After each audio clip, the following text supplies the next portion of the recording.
영화를 통해 마음이 열리는 곳 뒷방상영관입니다. 영화가 끝나면 우리는 뒷방에 모여 대화를 시작합니다. 나와 당신의 영화는 우리의 대화를 통해 새롭게 살아납니다. 영화를 통해 마음이 열리는 곳, 비밀스러운 뒷방으로 여러분을 초대합니다. 안녕하세요. 뒷방상영관의 줄라이 너프입니다. 와. 네, 저희 이번 방송은 214회 토드필드 감독의 타르라는 영화입니다. 오늘 저희가 게스트가 있어요. 아실 분들은 아시겠지만 저희 정말 많은 조회수와 하트를 받았던 헤어질 결심 편에서 나왔던 너프가 이번에도 또 나와줬습니다. 네, 반갑습니다. 오랜만에 뵙네요. 한 반년 됐나? 네. 벌써 그렇게. 그러니까 지금 이제 뒷방에 저도 두 번째 오게 된 건데 타르라는 영화에 대해서 오늘 얘기를 해보려고 나왔습니다. 참 저도 이 영화가 쉽지 않을 것 같기는 했는데 맞아요. 너프가 게스트로 참여한다는 소식을 듣고 바로 골랐거든요. 헤어질 결심 편을 너무 재밌게 들어가지고. 네. 너프는 어떻게 이 영화를 고르게 되셨나요? 저는 그 헤어질 결심 편에서 그 들으신 분들은 아시겠지만 제가 또 엄청난 클래식 음악 덕후이기 때문에 케이트 블란쳇 선생님께서 지휘자로 나오시는 영화가 만들어진다고 얘기를 들었을 때부터 너무너무 기대를 했었고요. 그래서 그 개봉 날짜가 잡히자마자 제 아토믹한테 타르 뒷방에서 하게 되면 하겠습니다. 라고 영화를 보기도 전에. 그렇습니다. 영화 보기 전에 이미 타르에 참여하고 싶다고 제가 말을 해놨어가지고 이렇게 오늘 이 자리에 오게 됐고요. 저도 이 영화를 보면서 좀 쉽지 않았어요. 일단 러닝타임이 되게 길었잖아요. 160분? 네. 이렇게 됐어가지고 좀 허리가 아팠고요. 저도 거의 개봉 초에 한 개봉 3일째쯤에 봤었는데 이미 보신 분들이 그 초반 부분에 클래식 관련된 얘기가 엄청 많이 나온다고 얘기를 해주시는 거예요. 그래가지고 엄청 클래식 얘기가 많이 나오나 보다 하고 봤는데 확실히 클래식이나 뭐 연주자, 지휘자에 대한 지식이 있으면 더 재밌게 볼 수 있는 영화는 맞는 것 같아요. 그치만 음악 영화는 아닌 것 같다. 그니까요. 그게 참 쉽지 않은 부분이었어요. 맞아요. 음악과 케이트 블란쳇의 지휘를 보려고 간 건데 그렇지 않았다. 클래식 음악은 이용당했다. 그래서 저희가 자세한 거는 이따 다음 코너에서 또 얘기를 해보기로 하고 먼저 줄거리 그냥 아주 간략하게 얘기를 하고 넘어갈까요? 네. 이 영화의 줄거리는 사실 뭐 크게 복잡하지 않아요. 케이트 블란쳇이 연기한 리디아 타르라는 여성 지휘자가 있는데요. 레즈비언이기도 한데 이 사람이 여성 최초로 베를린 필하모닉 오케스트라의 상임 지휘자라는 엄청난 그런 커리어를 가지고 있는 지휘자인데 그 사람이 뭐 곧 자서전도 출간이 되고 자신의 인생에서 가장 영광스러운 나날들 커리어의 정점에 있다가 점점 뭐 추락하는 과정을 보여주는 영화입니다. 영화를 안 보신 분들은 이런 이야기였다고 맞아요. 저도 하실 것 같아요.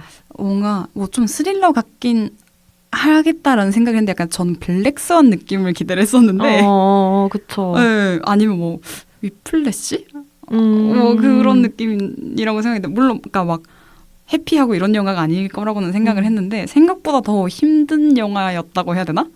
네, 그랬던 것 같아요. 그쵸. 그리고 저는 이미 알고 있는 인물들이 많이 나와서 되게 그 영화에서 어떤 의미를 하는지 이해를 할 수 있었는데 클래식 음악에 대해서 잘 모르면 연주자에 대해서 잘 모르면은 이거 각주를 달아야 되는 거 아니야? 라고 느껴질 정도로 그거에 대한 내용이 되게 방대하게 나왔어요. 왜 특히 그 초반부에 타임스지 인터뷰 장면에서 정말 쉴 새 없이 음악 관련된 내용들이 나오잖아요. 그래서 그 부분에서 졸았다는 분들도 많더라고요. 너무 첫 부분인데 거기서부터 좋아요. 근데 거기 좀 그럴만 했던 것 같아요. 일단 길고 어려운 얘기들이 많이 나오니까. 그래서 제가 나온 만큼 오늘 클래식 음악에 대한 부분들을 확실하게 짚어드리도록 하겠습니다. 너무 좋아요. 저희가 그 전에 먼저 네. 근황과 홍보만 짧게 먼저 하고 제가 넘어가도록 성급했습니다. 지금 빨리 음악 얘기로 넘어가고 싶어가지고. 맞아요. 지금. 네. 저희 근황이 오늘 저희가 녹음하는 날이 더 글로리 시즌2가 나온 다음 날이에요. 맞아요. 저는 정신을 못 차리고 있습니다, 사실. 그래서 이런 실수를 하고 있고요. 저는 아직 1만 보고 2를 아직 못 봤는데 너프는 2를 지금 15화 중간까지 보고 왔다고 하더라고요. 맞아요. 제가 부끄러운 얘기지만 어제도 공연을 보고 오느라 집에 귀가해서. 무슨 공연이었죠? 어제는 서울시립교향악단의 연주였고요. 파트리시아 코파친스카야라는 요즘 또 엄청 핫한 바이올리니스트가 있는데 검색해서 영상을 보시면 되게 재밌게 보실 거예요. 엄청 연극적인 분이거든요. 막 바이올린 연주하다가 막 노래 부르기도 하고 엄청 재밌어요. 근데 또 되게 잘해요. 그래서 어제 그런 공연을 되게 재밌게 봤었고. 그러니까 헨리 같은. 그래서 어제 집에 와서 부랴부랴 보기 시작했는데 진짜 못 멈추겠는 거예요. 그래서 사실 오늘 이 뒷방 녹음 없었으면 다 보고 한 6시쯤에 자고 이제 일어났을 것 같아요. 저도 지금 너무 보고 싶은데 그렇죠. 어제도 제가 밖에 카페에 있을 일이 있었는데 사람들이 5시가 되기 전부터 이미 앉아서 막 패드랑 노트북을 다 꺼내놓더니 5시가 되자마자 그걸 다 모여서 보고 있더라고요. 정말 뭐 기가시계 같은 거의 사회적 현상이다. 맞아요, 진짜. 이런 얘기를 저희끼리 현상입니다. 했는데. 현상. 네. 그래서 지금 15회 정도까지 본 저의 감상으로는 저는 파트 1이 딱 끝날 때 사실 파트 1은 좀 예상 가능한 전개였다고 생각했어요. 그런데 파트 2는 정말 가늠이 안 가는 거예요. 어떻게 전개가 되고 어떻게 끝맺음이 될지. 그리고 사실 그 주인공 동은이가 행복할 수 있을까? 이 생각을 하면 또 막 너무 좀 마음이 안 좋고 하여튼 그랬는데 보는데 생각보다 더 뭔가 자극적이긴 한데 이런 씬이나 이미지 이런 것들이 근데 전개는 생각보다 되게 정돈되어서 정말 김은숙 작가님의 힘이란 이런 것인가? 정말 감탄을 하면서 봤습니다. 그 감독님도 연출 워낙 잘하시는 감독님이잖아요. 맞아요. 안기로 감독님. 네. 그 비밀의 숲에서 제가 정말 좋아했던 감독님이어가지고 역시. 저도 빨리 녹음을 끝내고 보고 싶네요. 그럼요. 얼른 보시고 같이 주접이라고 하는 건 좀 그런가? 같이 열띤 토론을 해보도록 하겠습니다. 네, 그러면 저희 잠깐 홍보하고 바로 영화 얘기로 넘어가도록 할게요. 저희 뒷방 상영관에는 인스타가 있습니다. 다음 달 상영작 소개와 좋아하는 장면 등을 올리고 있으니 많이 팔로우 해주세요.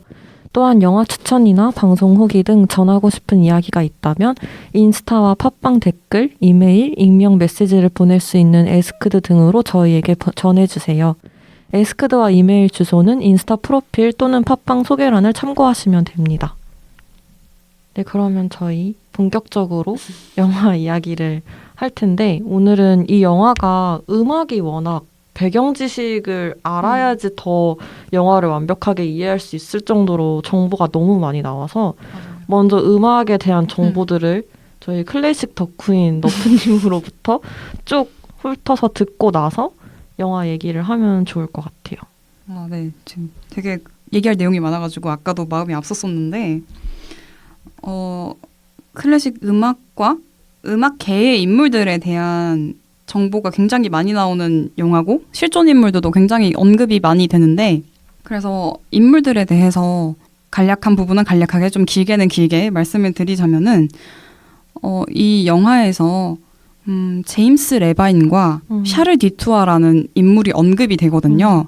그런데 이 사람들이 어떤 사람들인지에 대해서는 자막이나 뭐 다른 얘기로는 안 나오는데 사람들이 둘 다 실존하는 지휘자고요. 샤르 디투아라는 지휘자는 아직 생존해 있고 레바인 얼마 전에 사망을 했는데 둘 다 성추문에 굉장히 시달리다가 자신의 자리를 잃은 인물들이에요. 그리고 그 뉴욕 호텔이었죠. 거기서 도밍고가 묵었던 방이라고 얘기를 하는데 이 플라시도 도밍고라는 테너도 엄청 유명한 성악가인데 이 사람도 성추문이 굉장히 많이 휘말려서 그 지위를 많이 잃은 그런 사람이고요. 그다음에 여성 음악가들에 대한 언급도 있는데 나디아 블랑제랑 안토니오 브리코라는 여성 음악가에 대해서 언급인데 뭐 안토니오 브리코는 좀 불행했다, 뭐 블랑제는 좀 잘됐다 약간 이런 식으로 얘기를 하는데 나디아 블랑제는 엄청 좀 유명한 게 되게 많은 뛰어난 음악가들의 스승이었어요. 그래서 뭐 피아졸라 이런 사람도 나디아 블랑제한테 배웠었고요.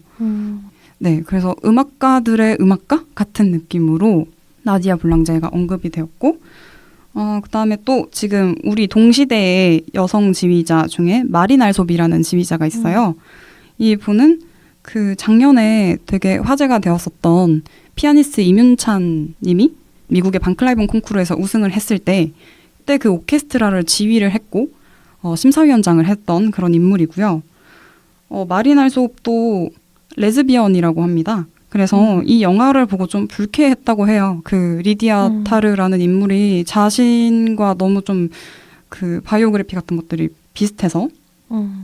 그다음에 물론 타르의 커리어가 훨씬 넘사벽이긴 하지만 근데 어쨌든 독보적인 여성 지휘자 맞아요. 우리 성소수자라는 중요한 맞습니다. 캐릭터가 많이 겹치는 것 그리고 같아요. 마린 알섭도 레너드 번스타인한테 가르침을 받았다고 해요. 그래서 너무 많이 이렇게 겹치니까 본인 입장에서는 좀 불쾌했을 수도 있겠다라고 좀 생각이 들었습니다. 그리고 그 임윤찬 같은 경우는 최근에 그 영상이 1000만 뷰 돌파하면서 화제가 다시 됐었죠. 맞습니다. 그래서 아마 어디서 많이 들어봤는데 하시는 분들이 있으셨을 것 같아요. 네, 맞아요. 저처럼 클래식을 잘 알지는 못하지만 어디서 주워 들은 거는 약간 있는 분들한테는 익숙한 이름이지 않을까. 그 영상에 계시는 분도 마린 알섭입니다. 네. 그리고 이따가도 얘기할 거지만 엄청 그 긴 롱테이크 장면 있잖아요. 줄리어드에서 그 마스터 클래스 할 때. 거기에서 그 맥스한테 타르가 물어보잖아요. 왜 음악가가 되기로 했냐. 그래서 세라장처럼 되고 싶다. 막 이런 얘기를 하잖아요. 그래서 세라장이 그 우리가 잘 아는 장영주 씨, 그 한국계 바이올리니스트, 신동 바이올리니스트, 네 그분이고, 그 다음에 또 그 지휘자의 역할에 대해서 설명을 하면서 장 바티스트 릴리라는 이분은 좀 옛날 사람이에요. 프랑스 사람이고 옛날 사람인데 이 사람이 큰 막대기로 바닥을 이렇게 찌으면서 박자를 맞췄는데 거기에 발을 잘못 찧어서 돌아가셨다라는 그 얘기가 있는데 이것도 진짜 얘기고요. 그러니까 영화에서 그 얘기가 나와서 저는 그게 진짠가 하면서 봤는데 이게 진짜여서 너무 이외진 느낌이었거든요. 이분에 대한 영화도 있어요. 왕의 춤이라는 영화도 있는데 저도 보지는 않았는데 그 이분 이렇게 막 쾅쾅 두드리면서 하는 그 장면은 제가 옛날에 봤었거든요. 그 음악사 이런 수업 들으면 되게 많이 틀어주는 클립이어가지고 네 그렇게 짧게 다룰 만한 사람들은 이 정도였고 그다음에 영화에서 이제 주로 나오는 곡이 2개가 있죠. 네네. 곡에 대해서는 말러 교향곡 5번 우리가 너무 잘 알고 있는 영화 팬이라면 그렇죠. 너무 잘 알고 있는 이제 루키노 비스콘티의 맞습니다. 영화에도 나왔었고 네. 저희에게 제일 이제 친숙한 건 박찬욱 감독님의 헤어질 결심이었죠. 맞습니다. 제가 또 녹음에 참여했었던 헤어질 결심에도 삽입된 곡인데 이거 또 헤어질 결심을 계기로 많은 분들이 이 곡에 대해서 알고 계실 것 같아요. 그래서 이 곡은 사악장 아다지에토가 굉장히 유명한 곡이죠. 헤어질 결심에도 이 곡이 여러 번 삽입이 되고 이 아다지에토는 그 말러의 알마에 대한 절절한 연애 편지 같은 곡이어서 유명한데 부인에게 보내는 연서 정도로 맞아요. 네 알고 있죠. 보통. 말로 교향곡 5번이 나와서 이 영화에 자꾸 오가 등장을 하는 것 같은 착각 아닌 착각, 킹리적 가심이 들게 하는데 오에 대해서 얘기를 하자면 말로 교향곡도 5개 악장으로 이루어져 있어요. 오라는 테마가 굉장히 많이 나오거든요. 이 영화에. 그리고 말로 교향곡 5번을 또 왜 골랐을까라는 생각을 제가 해봤는데 일단 그 5악장이 저는 되게 주목이 되었었는데 최근에 제가 말로 교향곡 5번 공연을 또 봤었거든요, 실황으로. 근데 5악장이 첫 부분은 되게 상쾌하고 좀 어떤 목가적인 느낌? 그러니까 기도수 테마로도 골랐던 이유가 이건가 싶을 정도로 정상에서 뭔가 그 상쾌한 바람을 맞이하는 것 같은 그런 인상을 주는 도입부인데 마지막에 또 막 전개가 되다가 피날레 쪽에서 되게 떨어지는 것 같은 추락하는 것 같은 음형으로 끝맺음이 돼요. 뭔가 소리 자체가 구슬이 이렇게 굴러 떨어지는 것 같은. 네, 뭔가 막 구당탕탕 떨어지는 것 같은. 그래서 기도수도 산에서 떨어져 죽었잖아요. 그리고 이 영화에서 타르도 어떻게 보면 좀 추락하는 얘기여서 이 곡을 골랐나? 라는 생각이 저는 또 들었거든요. 그러니까 이게 4악장 아다지에토는 뭔가 사랑에 대한 정서가 많이 담겨 있잖아요. 그 물론 희망도 있고 비극적인 것도 있고 되게 복합적인 정서가 담겨 있긴 하지만 기본 테마가 확실히 사랑에 맞춰진 느낌인데 맞아요. 5악장은 그런 식으로 목가적으로 시작을 했다가 굴러 떨어지면서 음악이 끝난다는 점이 헤어질 결심과 타르가 이 말러의 교향곡 5번을 사용할 수밖에 없는 이유가 아니었을까 맞아요. 싶더라고요. 그리고 엘가의 첼로 협주곡이 나오는데 이 영화에서도 언급이 되는 제클린 디프레라는 첼리스트가 거의 발굴하다시피 한 곡이거든요. 그래서 제클린 디프레 하면 엘가 콘체르토, 엘가 콘체르토 하면은 제클린 디프레라는 거의 말이 있을 정도로 굉장히 전설적이고 인상적인 연주거든요. 근데 이 제클린 디프레가 영화에도 언급이 되는데 올가가 얘기를 하죠. 올가가 첼리스트인. 그 타르가 올가한테 왜 첼리스트가 되기로 결심을 했냐라고 물었을 때 올가가 유튜브에서 제클린 디프레의 엘가 협주곡 영상을 봤다라고 하잖아요. 그러고 타르가 그 다니엘 바렌보임이랑 런던 심포니랑 한 그거? 뭐 이렇게 얘기를 하니까 지휘자는 모르겠고 이런 식으로 올가가 응수를 한단 말이에요. 지휘자 앞에서 그러니까요. 지휘자는 모르겠고 그냥 그 첼리스트가 좋았어라고 얘기한 거죠. 완전 MZ세대 같은 그 바렌보임과 제클린 디프레가 클래식 음악계 세계의 커플 같은 느낌이었어요. 둘이 결혼을 했는데 제클린 디프레가 바렌보임을 따라서 개종을 할 정도로 둘이 결혼을 해서 커플로 살다가 같이 투어도 다니고 하다가 제클린 디프레가 불행하게도 다발성 경화증이라는 질병에 걸려요. 그래서 42살에 불과 42살의 나이에 요절을 하게 되거든요. 근데 바렌보임이 그러니까 음악계에서 좀 나쁜 놈? 이런 느낌인 게 그 디프레가 아플 때 다른 여성과 뭐 내연 관계를 가지고 거의 뭐 돌보지 않았다고 해요. 그런 의미에서도 또 말로도 여기서 보면은 좀 망한 사랑한 작곡가잖아요. 알마에 그쵸. 대한 절절한 연애 편지지만 알마가 워낙 많은 예술인들의 맞아요. 뮤즈였고 관계가 복잡했던 사람이었어서 맞아요. 말러가 알마를 너무 사랑했음에도 불구하고 그녀 때문에 고통을 많이 겪었었죠. 맞아요. 고통받다가 결국은 그 병에 걸려서 죽게 되는데 그런 의미에서 좀 두 곡들이 공통점이 있지 않나? 라는 생각이 들었어요. 그리고 또 발굴이라는 키워드로 생각을 해보면 발견. 이 영화에서 타르의 스승 같은 존재로 언급되는 레너드 번스타인, 우리한테는 그 웨스트 사이드 스토리의 작곡가로도 유명한 지휘자이자 작곡가인데요. 이 번스타인이 말러의 교향곡 전곡을 연주하고 녹음하면서 말러 붐 같은 게 일어난 거거든요. 그래서 어떻게 보면은 번스타인이 말러를 발굴한, 말러를 조명받게 한, 재조명받게 한 그런 지휘자라는 점에서도 이 두 곡들이 공통점이 있는 것 같습니다. 영화에서는 그 번스타인이 케네디 장례식에서 그 사악장인 아다지에토를 연주할 때 거의 미사고교로 규정을 했다. 이런 부분도 나오죠. 맞아요.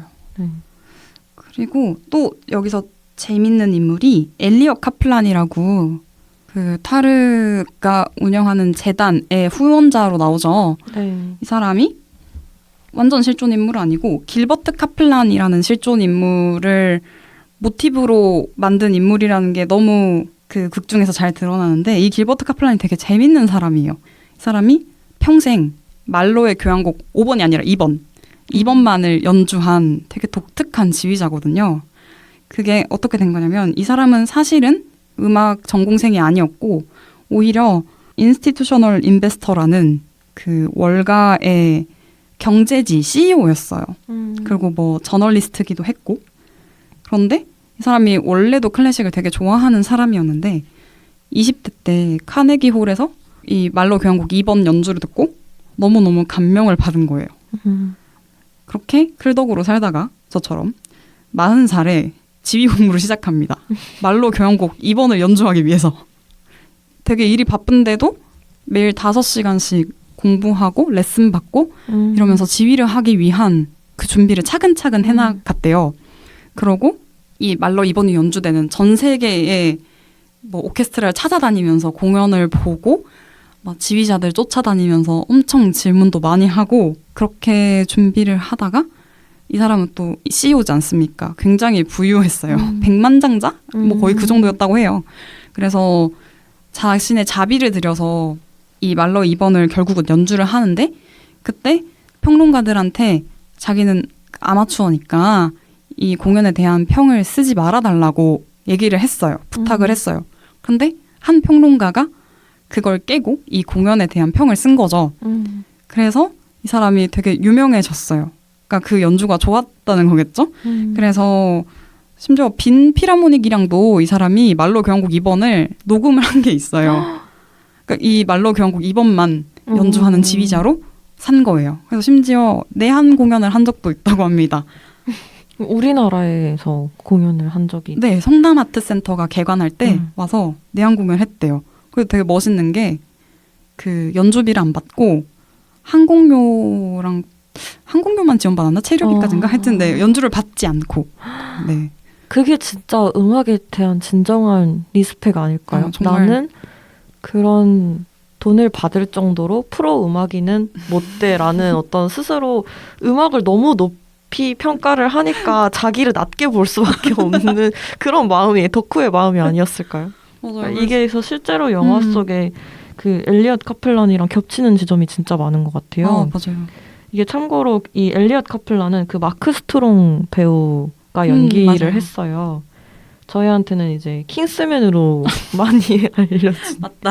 네, 팅커 테일러 솔저랑 이런 영화에 맞아요. 나왔던 분인데 영화에서도 어떤 후원자 같은 느낌으로 나오고 타르한테 계속 악보 좀 보여달라고 맞아요. 하죠. 그래서 그 본인의 실력이 그렇게 뛰어나지 않은 걸 이미 인정을 하고 있어요. 그리고 타르한테 어떻게든 약간 노하우나 이런 맞아요. 것들을 배우려고 노력하고 타르도 솔직히 그 성격상 원래 그걸 쉽게 알려주는 사람이 아닌데 이 엘리엇 카플란이 후원자이다 보니까 맞아요. 하나씩 이렇게 슬쩍슬쩍 알려주고 뭐 나중에 엘리엇 카플란이 부지휘자를 교체하는 게 어떻겠냐라는 의견을 냈을 때도 그걸 무시를 못하는 모습이 나오기도 하죠. 그래서 이런 식으로 영화에서 진짜 많은 클래식 음악과 관련된 배경 지식들이 나오고 거기서 뭔가 소재를 얻어서 인물을 창작한 것 같은 느낌이 드는 게 많았던 것 같아요. 맞아요. 그래서 이런 배경 지식을 알고 보면은 더 재미있게 볼 수 있지 않나라는 생각을 저는 했거든요. 그리고 또 언급되는 인물 중에 한 명은 클라우디오 아바도라는 지휘자인데 이 클라우디오 아바도는 실제로 베를린 필의 상임 지휘자였고요. 이 사람도 말러 연주를 굉장히 인정받았던 지휘자예요. 그래서 타르가 셔츠도 비슷하게 맞춰 입고 되게 손민수해서 따라서 이렇게 막 앨범 커버 찍잖아요. 말로 5번. 그래서 이 아바도가 굉장히 또 중요하게 언급이 되는 인물인데 또 저는 아바도의 등장이 재밌었던 이유가 타르는 좀 독선적이라고 해야 되나? 독재자 스타일이잖아요. 딸한테 막 모두에게 연필을 지어줄 순 없어. 막 이렇게 얘기를 하기도 하고. 그 딸이 오케스트라를 인형 같은 걸로 만들고 맞아요. 나서 근데 그 인형들한테 작은 연필을 하나씩 다 옆에다 쥐어줘요. 그러니까 그게 오케스트라가 다 하나씩 지휘봉을 갖고 있는 것 같은 그림이거든요. 그때 타르가 오케스트라에서 모두가 그렇게 지휘봉을 갖고 있을 수는 없다라는 식의 얘기를 하죠. 맞아요. 그런데 아바도는 또 유명한 게 민주적인 지휘자라는 또 그런 별명 같은 게 있어요. 아바도 전임자가 카라얀이었는데 헤르베르트 폰 카라얀이었는데 카라얀은 좀 독선적이고 독재자 같은 스타일이었는데 아바도는 되게 반대로 뭐 리허설을 할 때도 이 해석은 어때? 뭐 여기는 이렇게 하는 게 어떨까? 이런 식으로 단원한테 막 물어보는 그런 좀 민주적인 스타일의 지휘자였다고 해요. 그래서 이분이 요즘의 오케스트라 문화를 많이 바꿨다는 얘기가 있을 정도로 되게 다른 방식의 그런 지휘를 했었는데 또 좀 아이러니컬한 거는 단원들이랑 사이가 별로 안 좋았대요. 답답했나 봐요.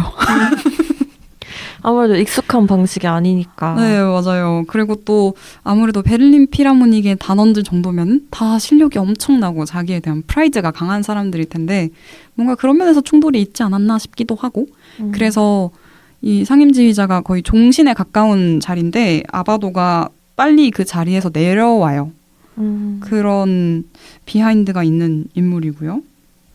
그게 참 타르가 지휘자가 절대 권력을 가져야 한다고 생각하는 사람이잖아요. 그 맞아요. 딸과의 그 인형에서 나오는 에피소드도 그렇고 그런 면에서 아바도랑 너무 반대되는 사람인데 근데 막상 그 부인이랑 같이 말로의 그 LP를 바닥에 쫙 깔아놓고 맞아요. 이 중에서 뭘 고를까 할 때 그 부인이 그걸 딱 고른단 말이에요. 그 두 개 중에서 이제 아바도 거를 고르고 그 다음에 그 이후에 바로 타르가 맞춤 정장 같이 옷을 이렇게 맞추는 장면이 쭉 나오고 그리고 똑같이 그렇게 따라해서 커버 사진을 찍는 장면들까지 나오는데 본인과 전혀 다른 신념을 가졌던 지휘자를 따라한다는 게 참 아이러니한 맞아요. 부분이죠.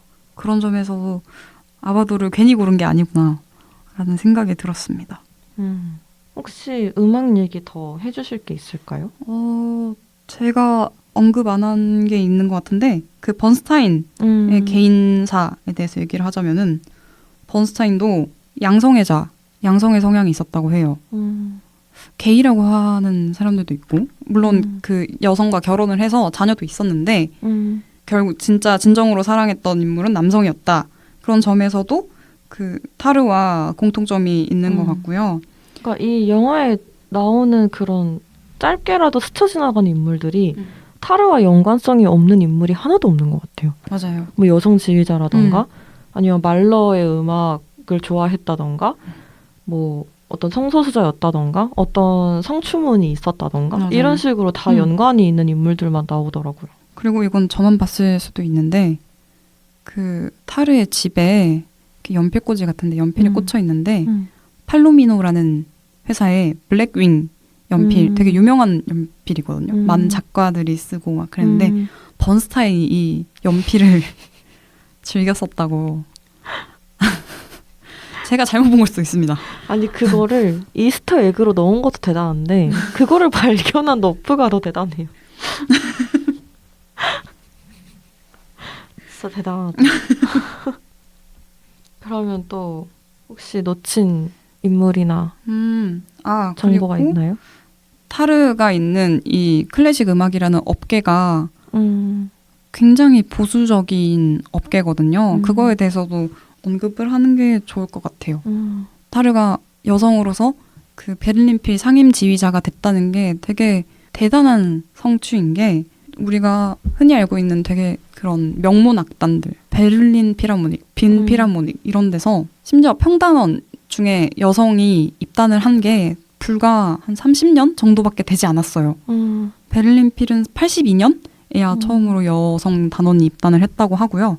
물론 그 전에 되게 유명한 그 클라리네티스트 자비네 마이어라는 여성분이 있는데 그분을 수석으로 앉히려고 했다가 카라얀이 단원들과 대판 싸운 적이 있었어요.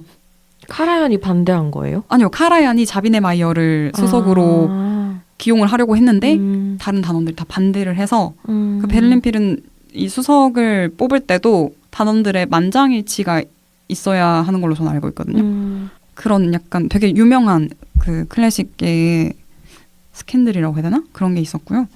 그리고 빈필은 더 심해요. 빈필은 정말 애초에 그런 그 음악의 방향성 이런 것도 되게 보수적인 단체여서 공연 영상 이런 걸 봐도 다 백인 남자밖에 없네? 다 백인 남자네? 라고 할 정도로 더 보수적인 집단이어서 2007년에야 여성 단원이 들어왔다고 해요. 이 정도면 네. 유색인종한테는 더 했겠죠. 그런데 최근에야 베를린 필하모닉에서 최초의 수석 바이올리니스트가 나왔어요. 임명되었어요. 비네타 사리카라는 네, 바이올리니스트인데 그분이 최초로 이번에 발탁이 되었고 그러니까 사실 샤론이 악장이라는 것도 뭐랄까 앞서간 거죠. 이 영화의 설정 자체가. 샤론은 이제 타르의 파트너로 나오는 네, 인물이죠. 그 베를린 필하모닉의 악장으로 나오고요. 그래서 네, 클래식 음악에 대한 얘기는 이 정도로 제가 네, 끝마치면 될 것 같습니다. 참 저희가 원래 트리비아로 이렇게 뭔가 길게 빼서 얘기하는 게 많지 않은데 이 영화가 워낙 쉽지 않은 영화라서 이렇게 그러니까요. 음악 얘기부터 먼저 궁금해하실 분들이 많을 것 같아요. 시작을 해봤고요.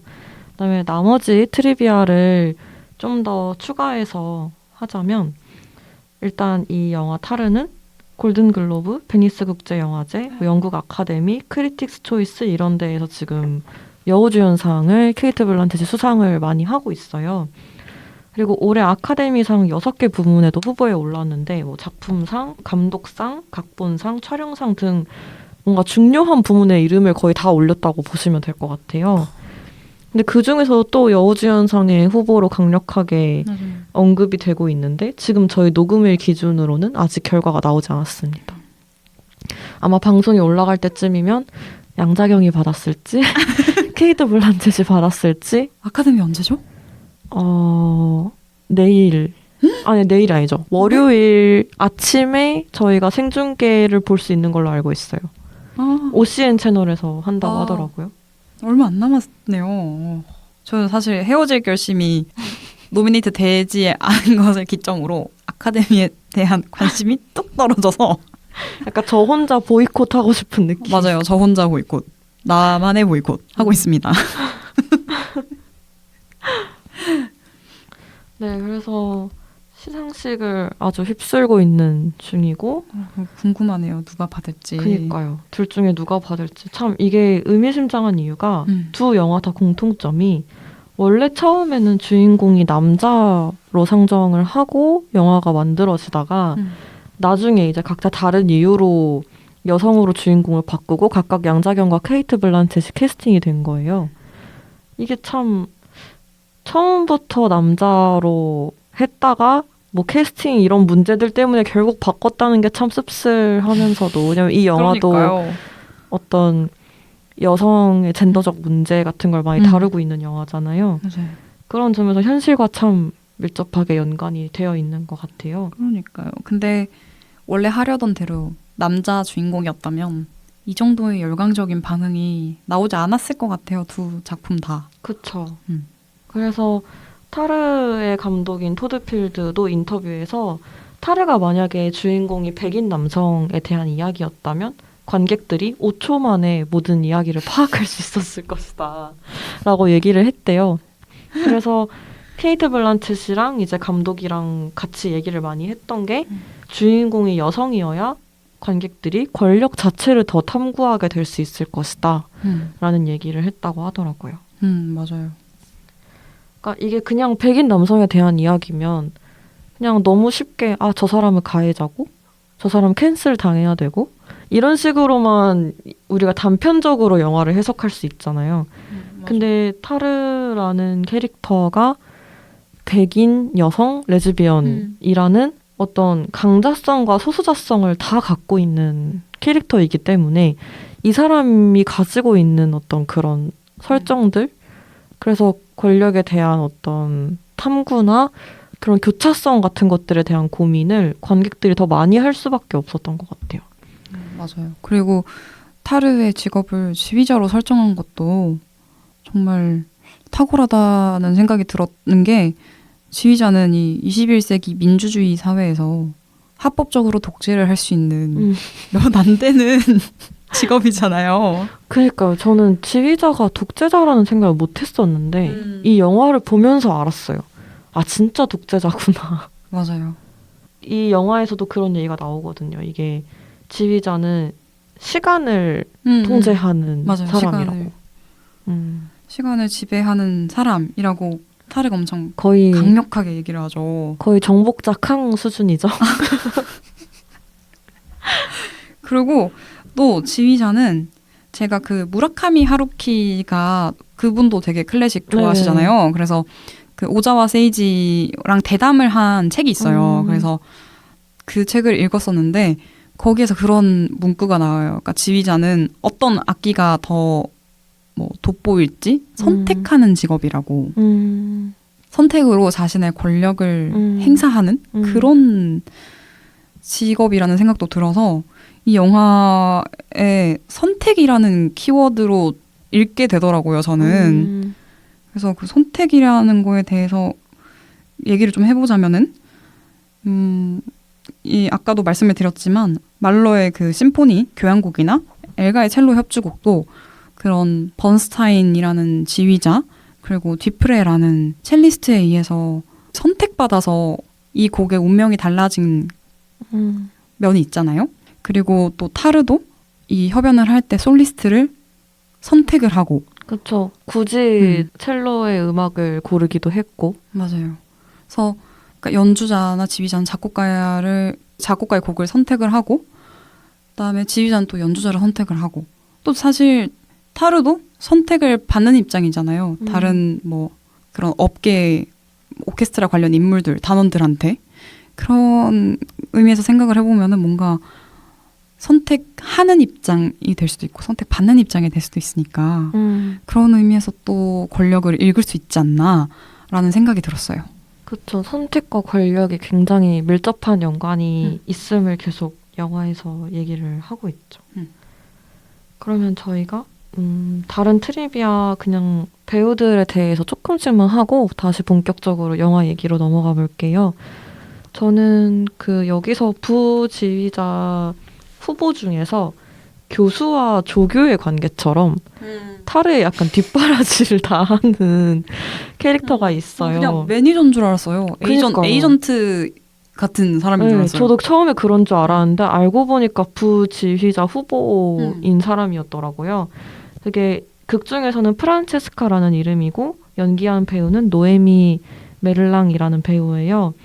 이 배우는 아무래도 저희가 타오르는 여인의 초상에서 마리안느 역을 했던 걸로 익숙하게 알고 있고 그 이후에도 셀린 시아마가 각본에 참여한 파리 13구라는 영화에도 나왔었죠. 저는 이게 제 개인적인 감상인 줄 알았거든요. 저는 이 노에미 메를랑 배우를 볼 때마다 엠마 왓슨이랑 그 크리스틴 스튜어트를 섞은 느낌이 계속 났어요. 진짜 닮았어요. 네, 근데 너프도 이걸 느꼈다고 하더라고요. 맞아요. 보면서 계속 누구 닮았는데? 그쵸. 뭔가 지적인 느낌. 맞아요. 하고 뭔가 예민해 보이면서도 되게 순수한 눈망울이 있고 그러니까 그 엠마 왓슨의 어떤 순수함이라고 해야 되나? 그거랑 그 크리스틴 스튜어트의 약간의 예민한 면 이런 것들을 다 가지고 있는 배우 같아요. 맞아요. 특히 이 영화에서 프란체스카 연기를 할 때 클라우즈 오브 실스 마리아에서 크리스틴 스튜어트가 연기한 발렌틴 그리고 퍼스널 쇼퍼에서 또 크리스틴 스튜어트가 연기한 모린이라는 캐릭터가 있는데 그 두 캐릭터 생각이 많이 나더라고요. 프란체스카를 포함한 이 세 명의 인물이 다 어딘가 신비스럽고 맞아요. 뭔가 베일에 쌓인 느낌이 있고 무슨 생각을 하는지 모르겠어요. 네, 말수도 그렇게 많지 않고 근데 일은 되게 잘하고 맡은 일은 되게 잘하고 어딘가 연약해 보이는 이미지가 있는데 근데 또 쉽게 꺾일 것 같은 이미지도 아니고 뭔가 그런 어떤 교차하는 그런 이미지들이 있는데 그런 면에서 저는 그 세 영화 속의 인물들이 겹쳐 보이더라고요. 그래서 노에미 메를랑도 보면서 그 신비스러운 느낌이 너무 좋았고 이 배우 진짜 계속 더 보고 싶다. 맞아요. 너무 훌륭한 배우인 것 같아요. 이 영화에서 또 비중이 엄청 많진 않아요. 그래서 약간 좀 감질나고 더 보고 싶었던 것 같아요. 하지만 굉장히 중요한 역할을 하는 네. 조커 같은 역할을 정확한 비유. 그 샤론 네. 타르의 파트너인 샤론 네. 역을 맡았던 니나 호스 배우도 그 크리스티안 페촐트 감독의 영화에 굉장히 많이 등장한 뼈가 굵은 네, 배우죠. 독일의 대표 배우죠. 거의 이 영화는 배우들만으로도 이미 맞아요. 티켓값이 아깝지 않은 맞아. 영화고, 아까 너프가 이제 근데 또 배우들의 연기력이 너무 뛰어나다 보니까 연출이 좀 가려지는 면까지 맞아요. 있었다라고 얘기를 하더라고요. 좀 연기가 잡아먹는 것 같은 음. 영화를. 그래서 전 처음에 그 케이트 블란쳇 배우가 나온다는 것만 알았는데 그 니나우스 배우랑 노에미 멜랑 배우까지 나온다는 걸 알고 뭐야 엄청 화려하잖아. 완전 그 아트하우스 적폐 세력들의 영화로 진짜 어떻게 이렇게 다 캐스팅을 했지? 우리가 좋아하는 사람들만 이런 느낌으로 네 그런 반응을 했던 기억이 있습니다. 그리고 또 특이했던 게 첼리스트 올가를 연기한 소피 카우어 네 배우가 좀 특이하죠. 맞아요.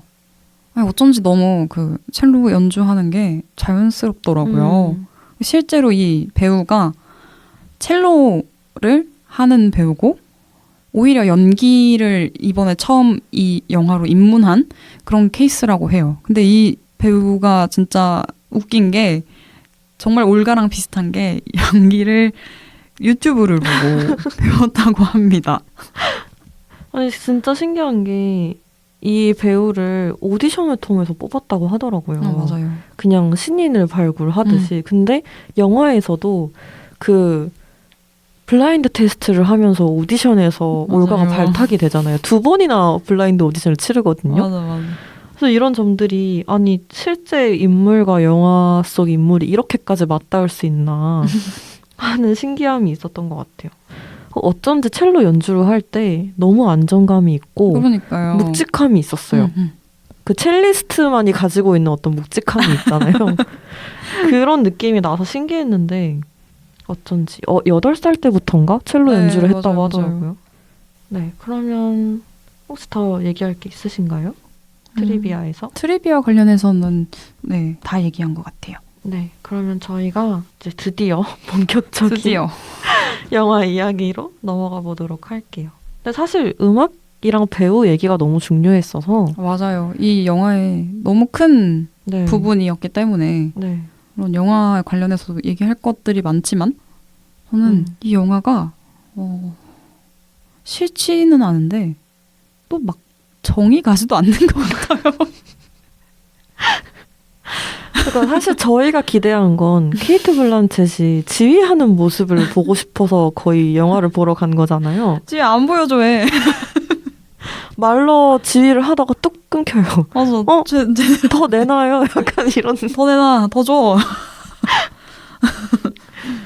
지휘하는 모습도 많이 안 보여주더라고요. 맞아요. 너무 좋았는데. 음. 그게 아쉽긴 했어요. 근데 어쩔 수 없죠. 네, 그래서 이 영화는 어쨌든 타르가 단독 주인공인 영화라서 아마 이 사람에 대한 얘기를 저희가 계속 할 수밖에 없을 것 같아요. 일단 이 인물을 설명을 할 때 그 LP를 바닥에 쭉 깔아놓고 발로 그렇게 하나씩 치우는 그런 장면부터 영화가 거의 이 사람의 캐릭터를 설명을 해주잖아요. 근데 저는 그 장면부터 아니 저 귀한 LP를 바닥에 깔아놓고 이건 아니네 싶을 때도 조심스럽게 내려놓으면 될 것을 거의 던지듯이 내려놓거든요. 발로 막 쓱쓱 치우고 밟고 막 이런단 맞아요. 말이에요. 거기서부터 이 캐릭터 보통 아니다. 맞아요. 성격이 좀 있겠다. 거친 여성이다. 라는 생각을 했었고 뭐 맞춤 양복을 입는 장면 같은 것도 그랬죠. 뭔가 이 사람의 완벽주의자적인 성향? 맞아요. 예민한 모든 걸 통제하려고 네. 하는.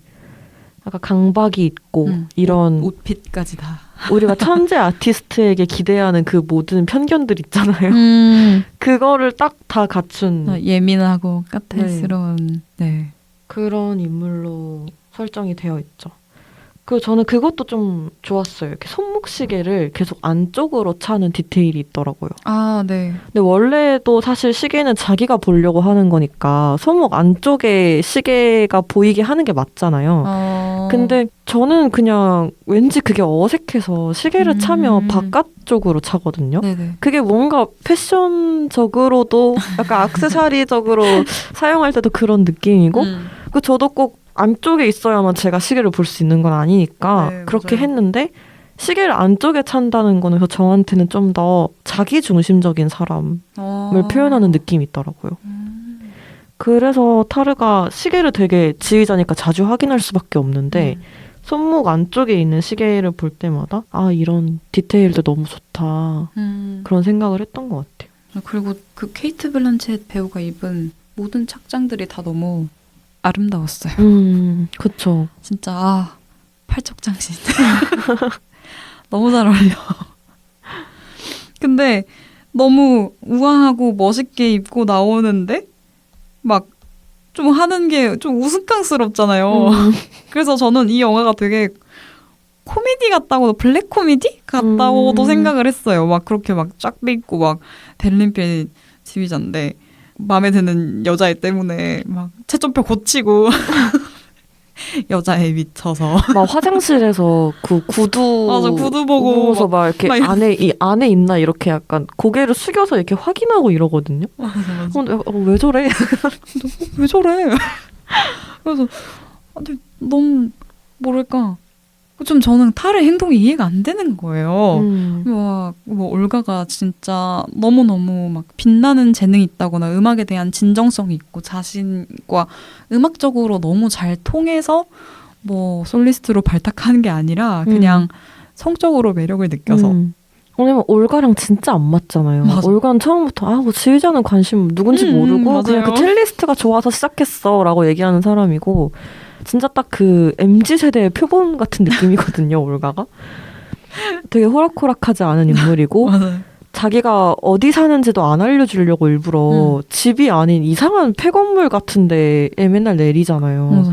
결국 거기서 타르가 넘어져서 크게 다치기도 하고 그런 식으로 진짜 안 맞는데 약간 저렇게까지 집착을 해야 하나 싶을 정도로 타르는 올가를 계속 뭔가 맞아요. 그루밍 범죄를 대상으로 생각을 하죠.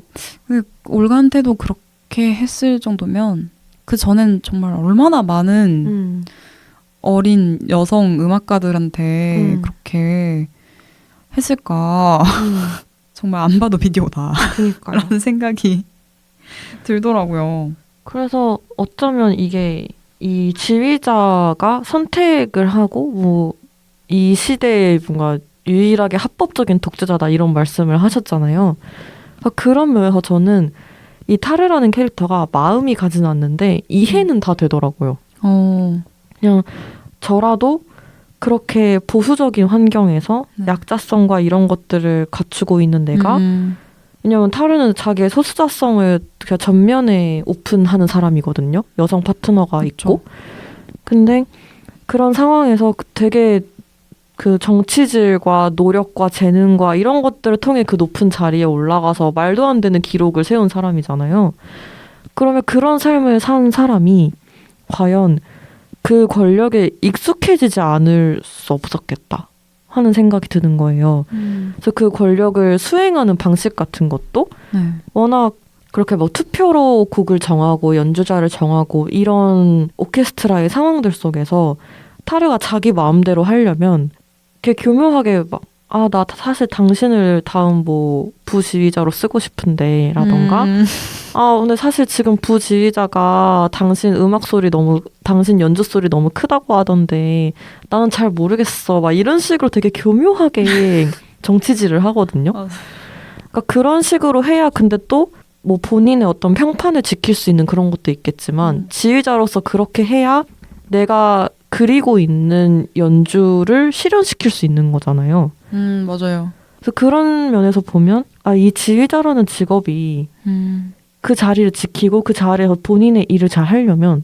정치질을 해야 되는구나 라는 생각을 할 수밖에 없었고 영화를 보면서 근데 그러면 그게 이 타르라는 사람이 그거에 익숙해진 나머지 꼭 원래 있었던 사람이 아니었더라도 가스라이팅을 하고 그루밍을 하는 그런 어떤 도덕적 해이에 네. 가까워지는 환경에 있지 않았을까. 물론 이거 타르를 옹호하려는 건 아닌데 그 뭔가 포디움 밑에서도 자꾸 컨덕팅을 하려고 하는 것 같아요. 근데 그 컨덕팅이 사실은 조종.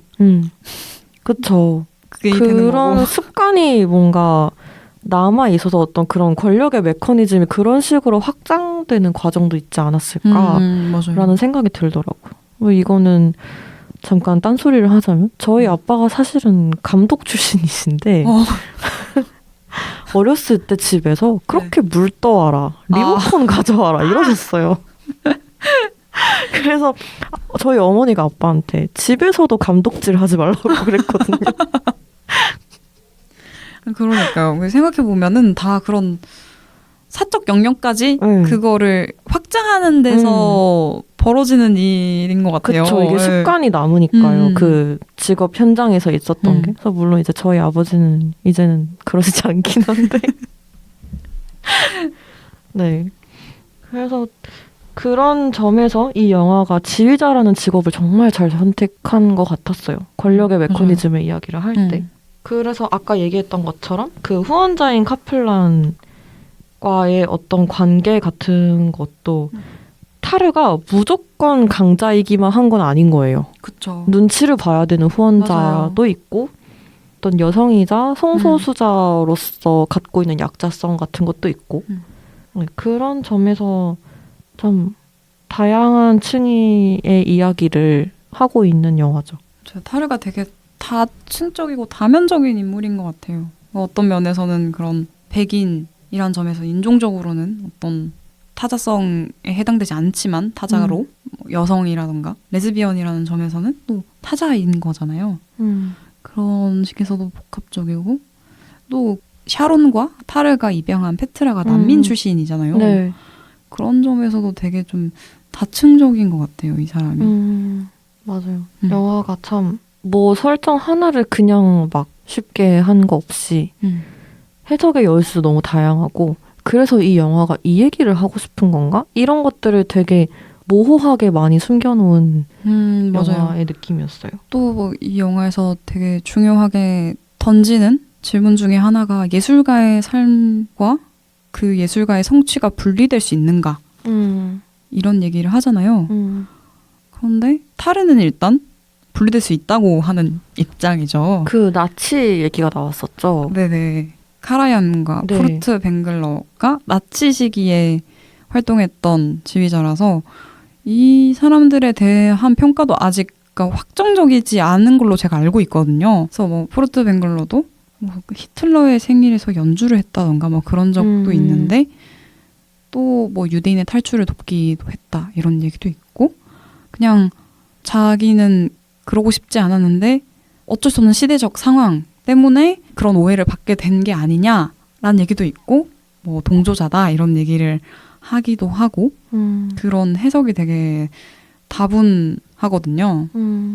그렇죠. 그래서 이게 타르도 어쨌든 그런 그루밍 범죄 이런 것들을 저지른 사람으로서 캔슬 컬처에 대한 맞아요. 얘기도 저희가 할 수밖에 없는데 네, 이 영화를 얘기할 때 캔슬 컬처를 빼놓을 수가 없죠. 네, 캔슬 컬처가 이제 자신과 생각이 다른 사람의 팔로우를 취소한다는 뜻인데 우리나라에서는 아마 그 세모치리 씨 덕분에 맞아요. 이 용어가 좀 알려졌죠. 그래서 이게 그동안 사회 분위기가 가해자에게 온정적이었기 때문에 이게 캔슬 컬처라는 말이 지금에서야 유행을 할 정도로 맞아요. 원래는 캔슬 당하지 않았다는 거잖아요, 가해자들이. 근데 이제는 캔슬이 되고 있다는 게 어떤 정치적 올바름을 점점 사회가 추구하게 되는 과정이니까 이상적이라고 볼 수는 있는데 또 한편으로는 무조건적인 공동체 퇴출만이 답인가 하는 문제도 있단 말이에요. 왜냐하면 이게 결국 경제적인 활동을 금하게 되는 건데 어떤 선에서 이 정도 범죄는 이렇게까지 캔슬해도 돼. 여기 근데 이 정도 캔슬하기엔 그 정도 범죄는 아닌데 하는 절대적인 선이 딱 정해져 있지도 맞아요. 않고 사람마다 생각도 다르고 네. 그리고 아까 얘기했던 것처럼 그 예술가의 근데 그런 그 창작 활동까지 우리가 그러면 소비하지 말아야 되는 건가? 하는 문제도 되게 애매해지죠. 맞아요. 그래서 타르에서도 이제 이런 얘기들이 나와요. 이제 맨 처음에 그 롱테이크 씬에서 정말 학생, 유명한 네, 줄리어드 음대에서 타르가 강연을 하는데 거기에 있던 남학생 맥스랑 둘이 의견이 달라요. 맞아요. 맥스가 어떤 얘기를 했었죠? 맥스가 자신이 비백인이고 팬젠더라고 얘기를 하죠. 그러면서 자신과 비슷한 정체성을 가진 작곡가들의 곡만 연주한다. 이런 식으로 얘기를 하죠. 그래서 타르가 막 바흐의 평균율도 이렇게 피아노로 치면서 바흐를 막 얘기를 하죠. 그러니까 맥스가 바흐는 백인 남성 시스젠더다. 애를 20명이나 낳은 여성 혐오자다. 막 이런 식으로 얘기를 해서 타르가 화가 나가지고 엄청 쏘아붙이죠. 처음부터 사실 쏘아붙인 건 아니었고 맥스 태도가 되게 불량하긴 했어요. 맞아요. 다리를 너무 떨어가지고. 네, 다리를 계속 떨고 사실 그런 신념이나 가치관은 당연히 가지고 있을 수 있다고 생각을 해요. 어떤 인물을 바라보는 관점도 다 자기만의 관점이 있을 수 있는 거고. 근데 교수님이 근데 그래도 그러면 우리의 그 음악적인 세계가 너무 좁아질 수 있으니까 좀 더 확장을 해보는 게 좋겠다라는 관점에서 이야기를 계속 하는 거고 처음부터 타르가 막 엄청 강하게 얘기를 하진 않잖아요. 되게 맞아요. 어르고 달래듯이 얘기를 한단 그럼 말이에요. 바흐는 어때? 약간 이런 식으로 처음엔 얘기를 하죠. 네, 막 이 연주는 어때? 하면서 진짜 피아노까지 쳐주면서 한단 말이에요. 근데 거기에서도 맥스가 끝까지 고집을 부려서 결국 둘이 강하게 충돌을 하고 맥스가 강의실을 나가버리고 타르는 이제 그 뒤통수에다가 대고 너의 뇌의 설계자는 소셜미디어가 분명하다. 이게 저는 이 대사가 어떻게 들렸냐면 맥스가 되게 MZ세대로 과대대표되는 것 같은 느낌이 있는데 약간 SNS 좀 그만하고 현실을 살아라고 말하는 그 맞아. 기성세대의 어떤 조언? 약간 그런 말처럼 들렸거든요. 맞아요. 인터넷 좀 그만하라고. 네. 너가 그 살고 있는 그 소셜미디어와 현실은 달라. 약간 이렇게 얘기한 기성세대의 느낌이 있었어요. 그래서 잠깐 이 장면에 대한 얘기를 더 이어가자면 이게 원테이크처럼 네, 보이는 장면이죠. 정말 엄청난 씬이었죠. 그 원테이크인 만큼 그 배우들의 에너지 이런 것들이 너무 잘 느껴졌고 정말 그냥 손으로 들고 찍었다고. 네, 이게 촬영 감독이 파친코 감독이었던 플로리안 호프마이스터 감독님인데 크레인, 스테디킴, 와이어 이런 거 없이 카메라의 움직임만으로 그 장면을 찍었다고 해요. 그래서 그 하루를 그냥 테크니컬 리허설 하는데 다 보냈고 그리고 스태프들이 양말을 신은 채로 카메라 뒤를 따라다니면서 정말. 왜냐면 이게 그런 소음이 담기거나 네. 아니면 뭐 이제 카메라가 거의 그 장면이 어떤 연극 무대처럼 앞면만 보이면 되는 게 아니라 거의 360도로 그 강의실의 전경을 거의 다 담잖아요. 타르도 맞아요. 계속 움직이고 맥스도 움직이고 하면서 그 인물들의 핸드폰으로 찍는 장면도 나오고 그러잖아요. 네, 인물들의 동선까지 있단 말이에요. 근데 이 복잡한 장면을 하나의 컷으로 찍으려면 그렇게 양말을 신고 스태프들이 카메라 앞에 나오지 않도록 카메라 뒤에 숨어서 같이 카메라를 따라다닐 수밖에 없는 거죠. 그래서 이제 그 촬영 감독 말로는 여러 명이 동시에 추는 춤 같았다고. 그러니까 그 정도로 정교하게 계산된 장면이었더라고요. 엄청 야심찬 장면인 것 같아요. 그렇죠. 그래서 저는 사실 그렇게 찍을 수밖에 없었다는 생각이 드는 게 이 영화를 한 장면으로 축약하라고 하면 그냥 그 장면 하나만으로도 많은 것들이 설명이 가능할 것 같더라고요. 그러니까 기성세대와 어떤 새로운 세대의 갈등을 딱 담아내는 장면이면서 타르가 어떤 가치관과 어떤 성격을 가지고 있는 사람인지 그런 것들을 보여주죠. 그리고 타르는 되게 그 논쟁에서 예술가와 예술가의 삶은 별개다. 그러니까 예술가의 예술적 업적과 그렇게 얘기를 하는데 나중에 정작 타르가 공경에 처할 때 그 논리는 전혀 도움이 되지 않잖아요. 오히려 그 반대의 일이 자신한테 일어난다는 점에서 좀 복선 같기도 하고 그 그쵸. 논쟁이. 그리고 그 영상으로 인해서 나중에 타르가 파멸하잖아요. 네. 그런 점에서 좀 여러모로 되게 의미심장했던 것 같아요. 그러니까 타르는 그 전에 인터뷰 장면에서 나오는데 자기는 성편견에 대해 딱히 불평하고 싶은 바가 없다라고 얘기를 하는 사람이에요. 그러니까 이 사람이 자기를 여성으로 분명 규정은 하고 있어요. 그러니까 그런 것들을 부정은 하지 않는데 자신은 마에스트라가 아닌 마에스트로로 불리길 원하고 딸을 상대로도 자신을 아빠라고 설명을 하거든요. 맞아요. 그러니까 그런 면에서 분명 자신을 여성으로 규정은 하고 있지만 굳이 근데 여성성을 뭔가 이렇게 띄고서 약자성을 가지고 있고 이런 어떤 당사자성을 바탕으로 다른 사람들과 뭔가 함께하고 연대하고 이런 의지는 하나도 없는 거예요. 맞아요. 그래서 이제 이 사람이 그런 설립한 아코디언이라는 아코디언 재단. 네, 재단이 있는데 거기에도 이제 남자를 좀 들여도 되지 않아? 라는 말을 할 정도로 맞아요. 이런 문제에 아예 그냥 관심이 없는 사람인 거예요. 그러니까 이제 그렇게 바흐가 그런 삶을 살았기 때문에 나는 바흐의 음악을 지휘하고 싶지 않아요 라고 말하는 맥스의 의견을 절대 공감할 수 없는 거죠. 그게 무슨 상관이지?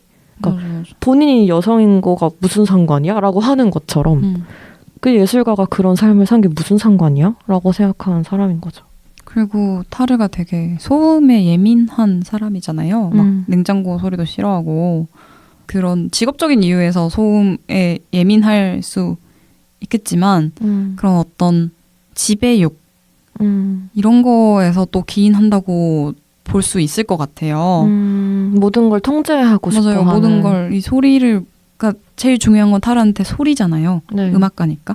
그러니까 그걸 다 통제를 하고 싶어 하고 그리고 어떻게 보면 좀 진공 상태로 만들고 싶어 하는 거잖아요. 자신 주변의 공간을 진공 상태에서 지내고 싶어 하고 그런 게 아까 줄라이가 얘기했던 것처럼 자신 주변의 문제 이런 거에 대해서 무관심한 거랑도 좀 그러니까 연결이 되지 않나? 그러니까 내 주변엔 아무것도 없다고 생각하는 아무런 문제가 없다고 생각하는 소음이 들리면 그냥 꺼버리면 되는 맞아요. 사람인 거죠. 소음 없어 이런 느낌으로 좀 그녀의 그런 성격들이 그래서 영화 속에서 계속 드러나는데 자신의 인터뷰 기사를 직접 스크립트에서 보관하는 그런 장면도 짧게 나와요. 맞아요. 그러니까 그 정도로 권위 명예를 많이 쫓고 인종 욕구가 강한 그런 사람이죠. 엄청 나르시스트 같기도 하고. 네, 그래서 타르가 지휘자의 역할이 시간을 해석하고 시계를 지배하는 것이다 라고 얘기하는 대사가 있는데 이게 참 음악인의 발언으로 보면 너무 멋있고 프로페셔널한 아티스트예요. 아, 그치, 지휘자가 그렇게 해야지. 저 정도의 책임감과 뭔가 배를 이끄는 선장 같은 그런 느낌을 갖고 있어야지 싶은데 이 사람이 저지른 범죄랑 폭력을 생각하면 너무 섬찟한 발언인 거죠. 맞아요. 나는 그렇게 모든 걸 통제할 수 있는 사람이고 그게 직업인 사람이야 라는 선언 같은 거니까요. 이제 그 강의실에서 맥스와 충돌했던 장면으로 다시 넘어가 보자면 이제 저는 그 장면이 그래서 너무 좋았어요. 진짜 연극을 보는 것 같은 기분이 들었고 네. 그 촬영 감독이 의도를 한 대로 제가 딱 그 사건에 정말 청중이 된 것 같은 느낌이 들어서 이 영화를 다시 보는 게 참 쉽지 않은데 그 장면을 정말 다시 보고 싶다라는 생각이 들 정도로 좋아하는 장면 중에 하나인데 근데 조금 걱정이 되었던 부분은 맥스와 타르가 각각 어떤 그 세대의 대표로서 과대대표되는 것 같다는 느낌이 드는 거예요. 그러니까 맥스가 가진 가치관이랑 신념 자체가 사실 잘못됐다고 하긴 어려워요. 그런 의견을 당연히 가질 수 있어요. 예술가의 삶과 창작을 뗄 수 없다. 분리해서 볼 수 없다라고 당연히 생각할 수 있고 본인에게 어떤 예민한 이슈가 당연히 있을 수 있는 거니까요. 근데 태도가 문제인 거잖아요. 그거를 교수님에게 자기 의견을 개진하고 설명하고 교수님과 대화하는 그 태도가 참 잘못됐었던 건데 이게 약간 MZ세대의 태도로 대표되는 것 같은 느낌을 저는 받게 되더라고요. 갑자기 SNL이 되어 네. 보이는. 그 첼리스트인 올가도 그랬죠. 맞아요. 뭔가 건방진 것 같은 자유분방함이 도를 넘은 것 같은 그런 아슬아슬한 느낌을 계속 주잖아요. 맞아요. 근데 그런 것들이 MG가 다 그런 건 아닌데 이 영화에서도 결국 MG는 저렇게 그려지는구나. 좀 맥스랑 올가가 맞아요. 좀 과장적인 캐릭터인 것 같아요. 네, 그러니까 다른 인물들은 현실에 진짜 저런 사람 있지 싶은 느낌이 있어요. 왜냐면 타르도 그렇고 샤론도 맞아요. 되게 되게 다들 하나의 면만 가지고 있는 게 아니라 다양한 면이 복합적으로 갖고 있는 인물이 어떻게 보면 저런 성질은 좀 모순된 거 아닌가 싶은 성질까지 다 같이 갖고 있어서 실제 우리 사람들이 그렇잖아요. 합리적으로 하나의 성격만 갖고 있진 않잖아요. 다른 인물들은 다 그런 핍진성이 느껴지는데 맥스랑 올가만 딱 캐릭터화된 느낌을 많이 받았거든요. 그러게요. 얘기 듣고 보니까 좀 도구적으로 사용된 캐릭터들 같고 그런 점이 좀 아쉬웠어요. 그래서 결국 그들의 목소리가 좀 더 설득력이 있게 어떤 논거와 어떤 근거를 가지고 어떤 주장을 한다가 담겼으면 좀 더 영화의 균형감도 살고 좀 그렇게 캐릭터화된 느낌도 덜 들었을 것 같은데 그런 아쉬움이 남다 보니까 이게 결국 영화가 진행되면서 타르와 대치되는 세력의 목소리가 별로 영화 속에서 안 나와요. 맞아요. 그러니까 프란체스카도 결국에는 타르의 말을 따르지 않고 타르 때문에 죽은 크리스타라는 그 죽은 여성을 위해서 뭔가 증언을 하기로 하고 그런 결정을 프란체스카가 나중에 내려요. 되게 큰 결정을 한 거고 나는 타르에게서 등을 돌리겠어라는 선언인 건데 그녀가 왜 그런 선택을 했고 그동안 어떤 고민을 했고 이게 그녀의 입을 통해 목소리로 나오지는 않아요. 그냥 갑자기 그녀가 사라져서 소식을 추적해보니 증언을 하기로 했고 이를 관뒀다. 그냥 이렇게만 나오거든요. 그래서 타르와 대치되는 어떤 사람들의 목소리가 나오지 않다 보니까 이 영화를 본 사람들이 그래 타르가 뭘 잘못한 거지? 뭐가 문제인 거지? 라는 질문을 가질 수도 있겠다는 걱정이 들더라고요. 그러니까 뭐가 문제인지 영화가 정확하게 짚어주지 않거든요.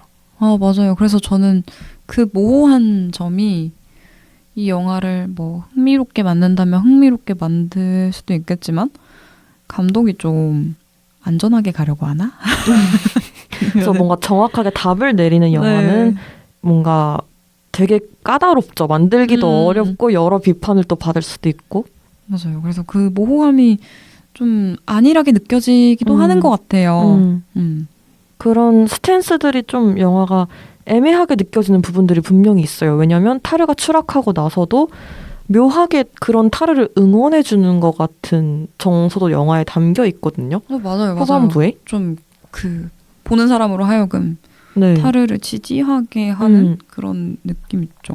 그래서 그냥 어떤 한 인간의 서사, 한 사람의 인생의 서사로 봤을 때는 우리가 충분히 납득 가능하고 아름다운 장면으로까지 얘기를 할 수 있지만 이것을 어떤 폭력과 가해의 문제로 봤을 때는 영화의 스탠스가 좀 더 확실해야 하는 거 아닌가? 하는 문제의식이나 이걸 보고 나서 타르가 그래서 뭘 잘못한 거고 왜 저렇게까지 캔슬을 당해야 해? 하는 질문이 생길까봐 이제 걱정이 들더라고요. 그럴 수도 있겠네요. 근데 어쨌든 저는 근데 영화의 그런 지점들이 그래서 싫지는 않았어요. 왜냐면 사실은 지금까지 어떤 그렇게 타르를 반대하는 그런 시위대 장면도 진짜 짧게 나오긴 하잖아요. 맞아요. 그런 목소리가 담긴 영화들은 그동안 그래도 조금씩 나왔었다고 저는 생각을 해요. 근데 온전히 가해자의 입장에서 가해자가 정말 추락하고 끝나는 영화. 그래서 우리가 가해자의 입장에서 영화를 따라가다가 같이 추락한 것 같은 느낌이 들면서 무엇을 잘못했길래 인생이 이렇게까지 망가졌지? 어떤 선택부터가 잘못된 거지? 이런 고민을 같이 하게 만든다는 점에서는 좋은 선택과 집중이었다라는 생각이 들더라고요. 맞아요. 특히 타르의 직업이 지휘자였다는 점에서 그리고 어떤 권력형 범죄 같은 경우에는 그런 약자의 목소리가 더 들리지 않잖아요. 그런 점에서도 뭔가 현실과 실제 어떤 그런 범죄의 양상과 밀접한 연출 방식을 택했다라는 생각이 들어서 맞아요. 오해의 소지는 있을 수 있지만 그래도 어떤 메시지와 연출 방식이 맞닿아 있다는 점에서는 좋았던 것 같아요. 맞아요. 어쨌든 타르가 주인공이고 우리는 타르의 시점으로 계속 영화를 보기 때문에 사실 그 피해자들이나 주변 인물들의 목소리가 안 들리는 게 연출적인 그런 의도가 있었을 거라고 생각을 해요. 타르는 남 얘기를 잘 안 듣는 사람이니까. 그런데 맞아요. 들리지도 않는 위치에 있죠. 그리고 본인이 이미 혼자 정상에 서 있으니까. 그런데 맞아요. 너무 그 주인공한테 과몰입하게 해서 그러니까 이 영화를 오독할 위험한 방식으로 그것도 그럴 여지가 좀 있는 것 같네요. 또 케이트 블란쳇이잖아요. 맞아요. 케이트 블란쳇이잖아요. 웬만하면 약간 저 사람은 저럴 수 있어라고 이렇게 마음이 약해지게 만드는 배우를 하필 또 섭외를 해가지고 솔직히 그 토드 필드의 원래 의도대로 남자 배우였으면 뒤도 안 돌아오지. 됐어. 짜증나 싫어. 이렇게 됐는데 참 그런 점에서 캐스팅도 진짜 아까도 얘기를 했지만 놀라운 캐스팅이었던 것 같아요. 맞아요. 너무 야심차고 성공적인 캐스팅이었다고 생각합니다. 저는 그 니나우스가 연기한 샤론 캐릭터도 너무 좋았거든요. 진짜 독특하지만 현실에 충분히 있을 법한 캐릭터였던 제일 현실적인 것 같아요. 네, 나중에 이제 타르가 이제 추락하는 과정에서 그때 샤론이 하는 말이 너가 어차피 그러고 다니는 거 나는 다 알고 있었어. 그러니까 다른 여자애들을 상대로 그렇게 폭력을 저지르고 다닌다는 걸 알고 있었지만 내가 지금 화가 나는 거는 너가 항상 나한테 의지하고 함께 논의하고 했던 부분들을 더 이상 나와 하지 않았기 때문이야 라고 얘기를 하거든요. 저는 그 전까지는 천년의 사랑인 줄 알았어요. 둘이 막 같이 춤추고 이럴 때 얼마나 로맨틱해요. 음악 틀어놓고 춤추고. 맞다. 그래서 막 같이 키우는 딸도 있고 이러니까 그 관계가 정말 견고해 보였고 타르가 물론 밖에서 문제들을 저지르고 다니긴 하지만 그 두 사람의 어떤 관계성이 굉장히 견고한 로맨틱으로 쌓아 올라져 있다고 생각을 했거든요. 근데 그 대사를 통해서 타르만 샤론을 이용한 게 아니라 사실 샤론도 타르를 이용한 거였구나. 완전 전략적 제휴 관계죠. 네. 완전 딱 그냥 그 M&A 같은 진짜 M&A 느낌인 거예요. 그러니까 상처받은 피해자의 느낌이 아니라 그 이해관계의 배반에 대해서 항의하는 계약 위반. 네, 그 느낌이어서 그 부분이 너무 재밌었어요. 근데 그게 또 저는 보면서 느낀 게 완전 딱딱한 계약 관계라기보다는 그것도 어떤 그러니까 사랑의 방식 그런 논의하고 자신과 함께 의논하고 하는 것들이 또 어떤 그런 감정적인 유대의 부분이라고도 생각을 해서 이 영화를 보신 분들이 마지막에 그 샤론이 타르를 떠나잖아요. 그게 그러니까 더 이상 뭐 베를린필 지휘자로서의 위치가 아니기 때문에 버렸다 이렇게 많이 말씀을 하시던데 저는 그것보다는 그런 약간 신뢰가 깨져서 그런 감정적인 부분? 에서 실망해서 떠났다고 저는 생각을 했거든요. 여러 문제가 중첩되어 있는 것 같아요. 그리고 이 사람도 이제 그 수석 바이올리니스트, 그러니까 마스터인 셈이잖아요. 그러니까 이 사람도 권력을 쥐고 있는 사람이거든요. 그쵸. 그러니까 타르가 그 지휘자에 임명되는 거에 힘을 썼을 정도로 권력을 가진 사람이니까 서로가 필요했기 때문에. 네, 다른 그 타르 밑에서 이제 지휘를 배웠던 뭐 프란체스카나 그런 크리스타 같은 사람들과 달리 샤론은 약자가 아니었던 거죠. 타르와의 관계에서. 그렇죠. 그래서 그런 관계성이 저는 진짜 너무 흥미로웠던 것 같고 나중에 이제 타르가 딸 보러 갔을 때 너무 매정하게 맞아요. 딸 그냥 데리고 확 가버리잖아요. 그런 것들도 재밌는 좋은 영화의 포인트였던 것 같고 그러면 이제 슬슬 저희가 결말 얘기를 해볼까요? 맞아요. 결말이 또 할 말이 참 많죠. 그러니까요. 이제 타르가 그렇게 추락을 하고 나서 고향 집에 돌아와서 번스타인의 그 회고담 테이프를 보는 장면이 있어요. 맞아요. 그 장면을 보면서 어떤 감정이 들으셨나요? 전 진짜 타르에게 감정이입을 하고 싶지 않지만 그래도 그 장면은 너무 아름답고 뭔가 다리를 다친 새가 다시 둥지로 돌아와서 웅크려 있는 것 같은 느낌이었거든요. 그래서 그 장면을 저는 미학적으로도 너무 좋아했어요. 타르가 자기 이름이 아니잖아요, 원래. 네. 리디아가 아니라 린다? 뭐 이런 이름이었던 것 같은데 그러니까 이 사람이 되게 겉으로는 화려해 보이지만 사실은 그걸 위해서 자기가 다 이렇게 이미지 메이킹 같은 걸 한 거고 그 집에 갔는데 가족들은 음악에 딱히 관심 있어 보이지도 않고 막 엄청 유복하고 넉넉하게 자란 것 같지도 않고 그렇잖아요. 그런데 거기에 자신의 성장하면서의 자랑스러웠던 모습들이 있고 그런 모아뒀던 테이프 같은 것들이 아직 다 있고 거기에서 맞아요. 번스타인을 이렇게 보면서 자신의 어떤 원점으로 되돌아가려는 것 같이 저는 보였었거든요. 그래서 그 다음에 동남아를 가는 것도 그런 것의 일환이 아니었나? 라는 생각을 했었어요. 맞아요. 저도 그 장면이 찡하다기보다는 그렇지. 저 사람한테 음악이 원래는 순수했겠지. 막 자기가 정말 원해서 음악을 했을 거잖아요. 리디아도 타르도. 그래서 그런 좀 뭐랄까 저도 음악을 사랑하는 사람으로서 좀 그런 감정이 들었던 것 같아요. 그게 참 처음으로 돌아간다는 설정이 나중에 이제 타르가 필리핀에 갔을 때도 강을 이제 올라가는 그런 장면이 있는데 그 타르가 여기서 수영하면 안 되냐라고 하니까 그 노를 저어주는 남자애가 여기 말고 위에 상류로 올라가서 폭포에서 수영을 하면 된다. 여긴 악어가 있다라고 얘기를 해요. 맞아요. 근데 그게 저는 그렇게 상류로 결국 강을 거슬러 올라가서 그 폭포에 있어야 한다는 게 타르한테 너 지금 여기서 안주하면 안 돼. 너 지금 추락했다고 지금 끝난 거 아니야. 너는 지금 더 근원적인 물음으로 돌아가야 되고 너가 처음에 음악을 어떻게 시작했고 왜 시작했고 거기서부터 넌 다시 출발해야 해라는 느낌이었거든요.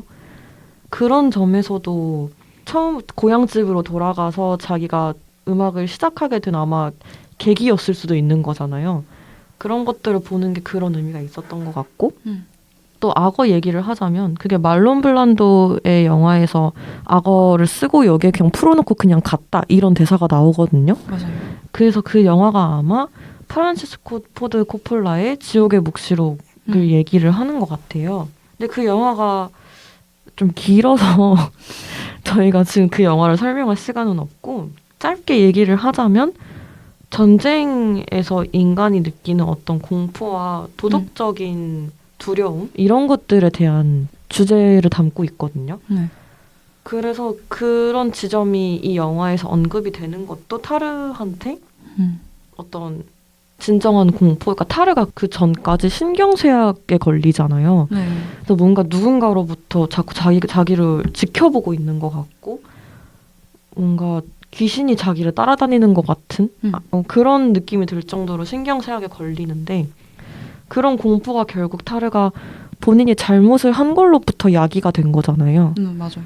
그래서 그런 공포, 그다음에 도덕적 두려움에 대한 어떤 고민을 앞으로 이 사람이 해나가야 할 것이다 라는 메시지를 주기 위해서 그 영화가 잠깐 언급이 되지 않았나 싶더라고요.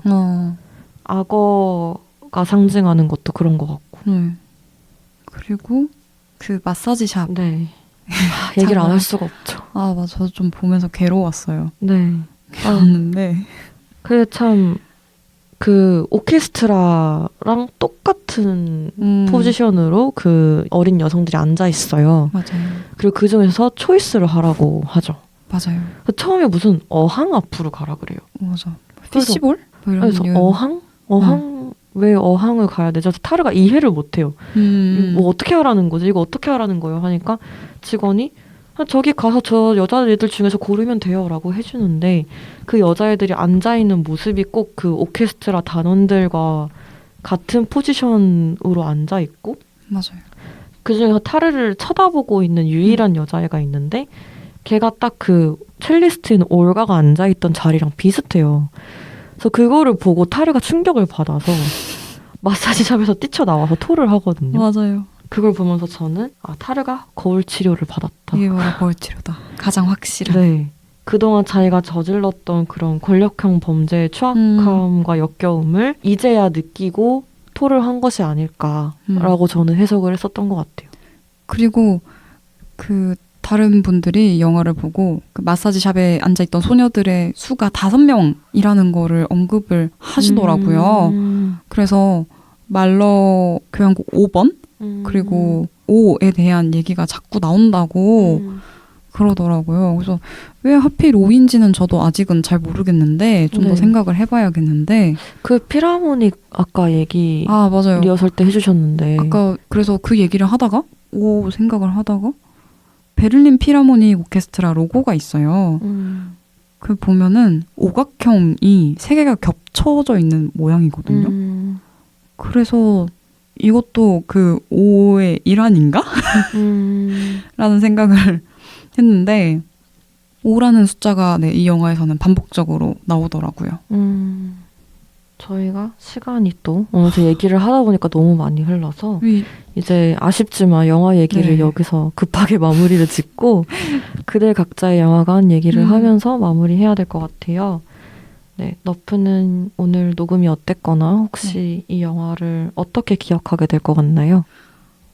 처음에는 이 영화를 딱 보고 나서 얘기할 게 많을까? 라고 생각을 했어요. 이 영화로 오래 얘기를 할 자신이 좀 없었었는데 근데 물론 제가 좋아하고 잘 아는 분야에 대해서 언급할 게 많기도 했지만 또 생각하고 얘기를 하다 보니까 자꾸 생각나는 것들이 있고 뭐 그래서 좀 더 제 안에 감상들이 풍부해지는 느낌이었고요. 이 영화를 아까도 얘기했지만 재밌고 뭐 좋아하지도 않을 것 같고 싫어하지도 않을 것 같아요. 그러니까 바뀌어요. 이 영화에 대한 감상이 생각을 할수록 처음에는 막 재수없다가 막 기분 나빴다가 그래도 좀 재밌는 것 같은데 뭐 이런 생각도 들다가 좀 이 녹음을 준비하면서 좀 혼란스러웠던 것 같습니다. 그래서 모호하게 만들어진 영화라서 그런 것 같아요. 그쵸. 저는 근데 그 모호함이 오히려 좋았던 것 같아요.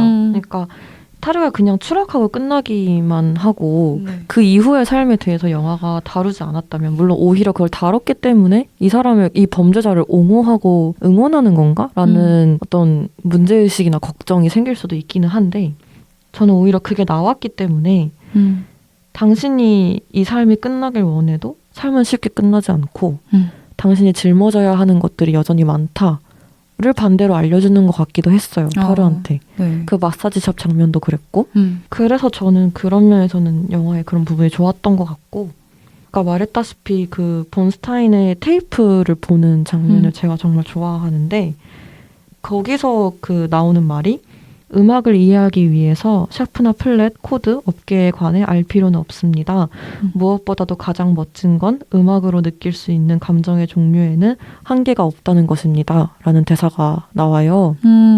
저는 이게 결국 이 영화를 보는 관객들에게 감독이 하고 싶은 말이라고 생각을 했던 것 같아요. 그래서 타르가 어떤 사람이고 어떤 처우를 받아야 하고 우리는 그 사람을 어떻게 평가해야 되고 이런 정답을 내리기보다는 그냥 이 이야기를 보면서 우리가 어떤 감정을 느끼던 간에 거기에 한계가 없다라고 감독이 정해놓은 느낌? 그게 영화에도 똑같이 적용되는 거겠죠. 네. 그래서 그냥 충분히 어떤 감정을 느끼던 동정심을 느끼던 분노를 느끼던 충분히 그런 감정들을 느끼고 마음껏 고민하자 같은 느낌으로 저는 이 영화를 봤고 기억할 것 같습니다.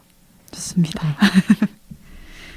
그럼 이제 상영이 끝났으니 계단 조심하셔서 천천히 나가시길 바랍니다. 다음 영화도 기대해주세요. 안녕. 안녕.